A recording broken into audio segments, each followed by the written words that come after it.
ہوتا ہے کہ یہ جنگ محض غزہ سے ہے، کیا صرف فلسطین اور فلسطینی عوام سے ہے اسرائیل کی، یا غزہ تک محدود رہے گی؟ اور اس وقت کنڈیشن کیا ہے ان کی اس جنگ کو لے کر؟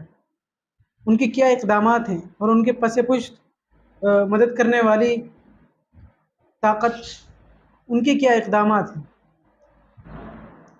کس نے کہا؟ ہرگز نہیں، یہ جنگ غزہ تک محدود رہنے والی ہے ہی نہیں۔ بش بھی جب پہلی مرتبہ مڈل ایسٹ کو اس نے اپنا نشانہ بنایا تھا تو وہ صرف قندھار تک محدود نہیں رہا، بلکہ وہ بڑھ کر عراق تک پہنچی تھی آگ، اور وہ بہت آگے تک پہنچنے والی تھی۔ یہ ان کے منصوبے کا ایک حصہ تھا، کانسپریسی کا ایک حصہ تھا۔ اس نے یہ بات کہی بھی تھی، اس کا یہ جملہ قابل غور ہے کہ جو ہمارا معاون نہیں وہ ہمارا مخالف ہے۔ اسی طریقے سے اب یہ جنگ محض غزہ تک محدود رہنے والی نہیں، اس کے اثرات آگے تک بڑھیں گے۔ اب تو نتن یاہو نے الٹیمیٹم جاری کر دیا ہے اپنا۔ اس وقت جو آپ پوچھ رہے ہیں کنڈیشن کیا ہے، ان کے کیا اقدام ہوں گے، تو اس وقت بحیرہ روم میں ایئر کرافٹ کیریئر شپ کھڑے ہوئے ہیں، طیارہ بردار جہاز موجود ہیں امریکہ کے۔ دوسری طرف مڈل ایسٹ میں امریکی اڈوں پر ہائی الرٹ جاری کر دیا گیا ہے۔ ادھر مصر کے بارڈر پر فوجی یونٹس تعینات کر دی گئی ہیں، گویا کہ غزہ کا محاصرہ کر دیا گیا ہے۔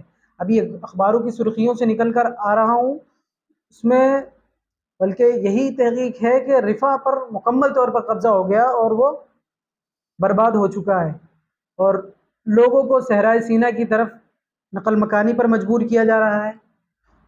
اسی طریقے سے اب تک 7 اکتوبر سے اب تک تقریباً 60,000 سے زائد لوگ مارے جا چکے ہیں، 1.25 لاکھ سے زیادہ زخمی ہو چکے ہیں، کئی ہزاروں کا نقصان ہو چکا ہے، قبضہ بڑھتا چلا جا رہا ہے، لیکن کوئی ری ایکشن نہیں ہے۔ اور جو مڈل ایسٹ کو اس وقت نشانے پر لیا گیا ہے، اس سے معلوم ہو رہا ہے کہ یہ غزہ تک محدود رہنے والا نہیں، اس لیے کہ ان کا منصوبہ ہی تھا۔ انہوں نے جب پہلی جنگ عظیم فرسٹ ورلڈ وار ہوئی ہے نا، تو اس وقت برطانیہ کے مینڈیٹ میں اور اس کے تحت فلسطین آ گیا تھا۔ اس وقت برطانیہ نے یہودیوں کے لیے کھلی چھوٹ رکھ دی تھی، وہ آئے وہاں زمینیں خریدیں، جس کی وجہ سے تھوڑے ہی دنوں میں محض وہاں ان کی تعداد 33% ہو گئی۔ 1948 میں اسے 2 ریاستوں میں تقسیم کر دیا گیا، اور اس کے بعد 1967 میں پھر ایک بدتمیزی برپا کی گئی اور اس پر قبضہ کرنے کی، مزید قبضہ کرنے کی کوشش کی گئی۔ اب مزاحمت کے لیے کچھ نہ کچھ تو کرنا ہی تھا۔ ایک تنظیم بنی حرکت المقاومت الاسلامیہ، اور اس نے اپنی مزاحمت کو جاری رکھا۔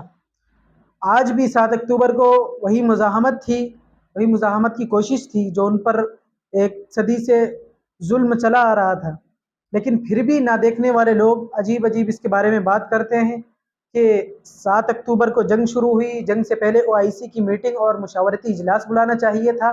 یہ صرف اور صرف اس تنظیم کی وجہ سے لوگوں کو قتل کیا جا رہا ہے، ان پر ظلم ہو رہا ہے، حالانکہ انہوں نے اس سے پہلے کی تاریخ کو اٹھا کر نہیں دیکھا، یا بالقصد وہ اندھے اور بلائنڈ بن رہے ہیں۔ پتہ نہیں کیا چیز ہے جو انہیں یہ کرنے پر مجبور کر رہی ہے۔